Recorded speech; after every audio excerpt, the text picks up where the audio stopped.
एक तो सुधांशु त्रिवेदी जी ने रामजीलाल सुमन जी के बयान का जिक्र किया, कहा कि उन्होंने ये कहा कि सारे मुसलमान औरंगजेब की औलाद हैं। नहीं, बाबर की औलाद। उन्होंने कहा मुसलमान बाबर की औलाद, बाबर की औलाद हैं। बिल्कुल उलट कह रहे हैं। भारतीय जनता पार्टी के लोग ऐसा कह के प्रदर्शित करने की कोशिश करते हैं कि सारे मुसलमान मुगल हैं, और हम हमेशा खंडन करते रहे हैं। आपकी डिबेट में भी कई बार किया था कि सारे मुसलमान मुगल नहीं हैं। किस बीजेपी के नेता ने बोला? सुमन ने जी सदन के अंदर यह बोला कि अगर मुसलमान बाबर की औलाद हैं, अगर कुछ छोड़ गए, आधा सच बोलना झूठ बोलने से भी ज्यादा खतरनाक होता है।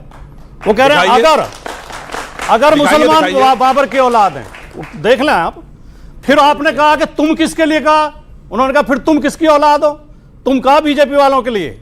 अच्छा, क्योंकि ये बीजेपी वाले ही तो कहते हैं हम महापुरुष, लेकिन आपने उसमें जोड़ दिया हिंदू समाज के लिए कहा। हिंदू शब्द उन्होंने प्रयोग ही नहीं किया। पूरे उनकी स्पीच में कहीं हिंदू शब्द नहीं है। लेकिन अमीश जी, जो आप सवाल उठा रहे हैं, कोई आदमी किसी राजा के बारे में गलत बोल दे, हो सकता है इतिहास कम पढ़ा हो सकता है ज्ञान कम हो, लेकिन हमारा कोई आदमी आपको धार्मिक विद्वेष फैलाता हुआ नहीं मिलेगा, हिंदू मुसलमान के बीच नफरत फैलाता हुआ नहीं मिलेगा। इनके लोग क्या करते हैं, मैं इनके दो सर्वोच्च नेताओं के बयान आपको बताता हूं जो इस समय सोशल मीडिया पे चल रहे हैं। कोई देखेगा उस पर यूट्यूब वगैरह मिल जाएंगे। मोदी जी कह रहे हैं मेरा घर मुसलमानों के बीच में था, ईद पर हमारे घर मुसलमानों के घरों से खाना आता था, हमारे घर में खाना नहीं बनता था ईद के दिन। मोदी जी कह रहे हैं। योगी जी कह रहे हैं 100 मुसलमानों के बीच में भी अगर 50 हिंदू रहते हो तो वो सुरक्षित नहीं है।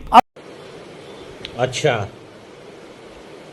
ठीक है। मुझे सुधांशु भाई ये बता दें, मोदी जी का बयान सही है कि मुसलमानों के घर से उनके घर ईद पे खाना आता था, उनका चूल्हा ही नहीं जलता था, मुसलमानों के बीच में वो सुरक्षित थे, कोई खतरा नहीं था। या योगी जी सही कह रहे हैं कि हिंदू सुरक्षित नहीं है? रुको जरा, सबर करो। बहुत अच्छा इन्होंने सवाल किया, बहुत अच्छा सवाल किया। मैं बिल्कुल जवाब देता हूं। जब मोदी जी बच्चे थे तो तब तक मुसलमानों को इतना सर पे नहीं चढ़ाया था। ओहो, और वो तब तक ये नहीं था। हमने जब मोदी जी मगरमच्छ पकड़ते थे तब मुसलमान डरे हुए थे। एक सेंटेंस बोला और ये पकड़ना आपको क्यों देखने लगता है, मुझे समझ में नहीं आता है। एक आप दोनों वरिष्ठ हैं, मैं तो नहीं। और आज के समय, क्योंकि तब ये देश सेकुलर नहीं था, ये 1976 के बाद से जब से देश सेकुलर हो गया है, उसके बाद से योगी जी की बात सही है। वरना मैं ईमानदारी से एक बात कहता हूं, आप एक बात भूल गए, जब देश आजाद भी नहीं था, आजादी 2014 में मिली है। क्या बात कर रहे हैं? तब हिमालय में बर्फ भी नहीं पड़ती थी, हिंद महासागर में पानी भी नहीं था, और हवा तो चलती ही नहीं थी। अच्छा, धूप भी नहीं निकलती थी। मोदी जी सूरज लेके आए, मोदी जी चांद लेके आए, मोदी जी ने हिमालय बनाया, मोदी जी ने समुद्र बनाए। अब जो कुछ हुआ 14 के बाद हुआ। Okay okay okay, Sudhanshu Trivedi, कुछ नहीं था उससे पहले। देखिए, नहीं, ये तो देश ही सन 47 में बना था, इससे पहले देश थोड़ी था। ये तो वो है ना भैया, इस देश 14 में आजाद हुआ। नहीं, सुधांशु जी, आपकी एक बड़ी फेमस प्रेस कॉन्फ्रेंस है जिसमें आपने बोला 2014 से पहले भारत जो था वो आंशिक तौर पर मुस्लिम राष्ट्र था। 2014 से पहले भारत आजाद हुआ, ये नहीं सच है कि 2014 में। आजादी की अनुभूति 2014 में। और मैं बताना चाहता हूं, 2014 से पहले जो मैं बोल चुका हूं वो फिर रिपीट कर रहा हूं, यह देश आंशिक रूप से मुस्लिम राष्ट्र था और अब इसे वास्तविक सेकुलर राष्ट्र कहा जा रहा है। अगर मेरे बयान पर किसी को आपत्ति है तो दुनिया में एक सेकुलर देश बता दे जहां ट्रिपल तलाक, हलाला, मेहरम, हज सब्सिडी, वक्फ बोर्ड और अगर शरिया और सुप्रीम कोर्ट में मतभेद हो जाए, यानी शाबानो केस, तो देश की संसद सुप्रीम कोर्ट के निर्णय को रौंद कर शरिया को सुप्रीम कोर्ट से ऊपर कर दे। 1947 से पहले से लेकर 2014 तक जानते क्या था? हिंदू भाग रहा था।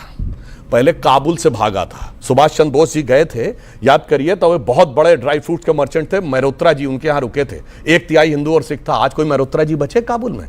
काबुल से भागा, फिर पेशावर से भागा, ढाका से भागा, रावलपिंडी से भागा, चिटगांव से भागा, लाहौर से भागा। मेरे पिया गए रंगून, वहां से किया है टेलीफोन, वहां से भागा। फिर आजाद हिंदुस्तान में कश्मीर से भागा, मल्लापुरम से भागा, धुबरी से भागा, बरपेटा से भागा, और तो और जो जिस शहर में रहता हो जाके देख ले, उन शहर के पुराने इलाकों से भागा।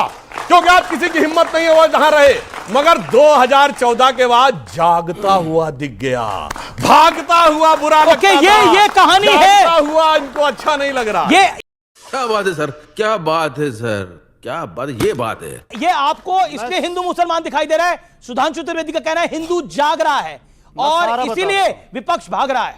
सुधांशु जी ने कहा कि 2014 में आजादी का एहसास हुआ। क्यों हुआ उसका कारण खोजिए। जब देश की आजादी की लड़ाई चल रही थी, इनकी पार्टी का नाम है भारतीय जनता पार्टी। भारतीय जनता पार्टी की मां है जनसंघ, जनसंघ की मां है हिंदू महासभा और आरएसएस।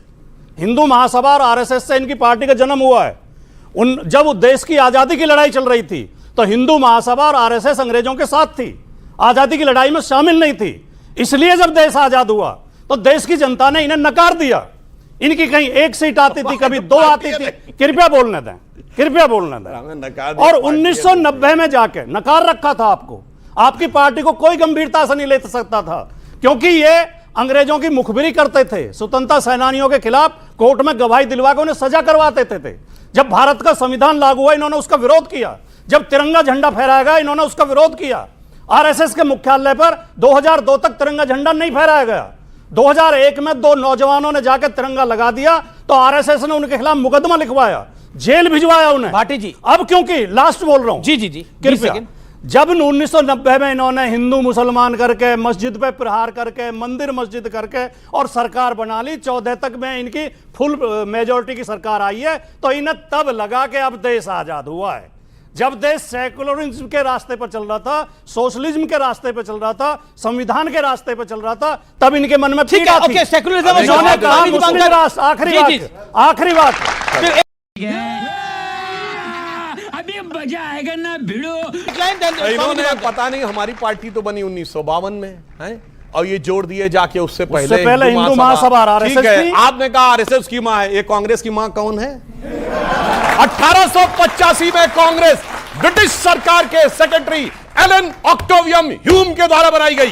पहले 25 साल में एक नहीं अनेक ब्रिटिश सरकार के secretary William Wedderburn, George Yule, Alfred रोम, नाम मैं इसका जवाब दूंगा। क्योंकि पार्टियों के मां बाप की बात हो रही है, पार्टियों के मां बाप की बात हो रही है। मैं ये अन्याय होगा विवेक श्रीवास्तव के साथ उनकी पार्टी का। एक मिनट, जी एक लाइन, इसके बाद मैं दूसरों जी और कौन किसको बाप मानता था मैं बताना चाहता हूं। सन 47 में से पहले अंग्रेजों ने रूल बना रखा था कि भारत का बजट शाम 5 बजे आएगा, चूंकि लंदन में 11 बजते थे। 1997 तक 5 बजे शाम को प्रस्तुत होता रहा। अटल जी की सरकार में चेंज हुआ। बोलो भाई कौन बाप बना के रखा था? 1968 तक किसने जॉर्ज की मूर्ति इंडिया गेट पर रखी हुई थी? आपको पता है? आजादी मिली 47 में, 48 तक माउंटबेटन क्यों रहा गवर्नर जनरल? बताओ, भारत का पता है 1949 तक आर्मी चीफ अंग्रेज रहा। कौन? General Francis Roy butcher. आपको पता है कि भारत का एयरफोर्स चीफ 1954 तक रहा, गैलॉर्ड गिब्स। आपको पता है कि भारत का नेवी चीफ 1958 तक रहा, स्टीफन कार्लाइल। भाई साहब बाप बना। और आपको पता है 1977 तक भारत के सारे एग्जाम सेंट्रल गवर्नमेंट के सिर्फ और सिर्फ इंग्लिश में होते थे। किसने बाप बना के रखा हुआ था? मैं जवाब देना चाहता हूं। देखिए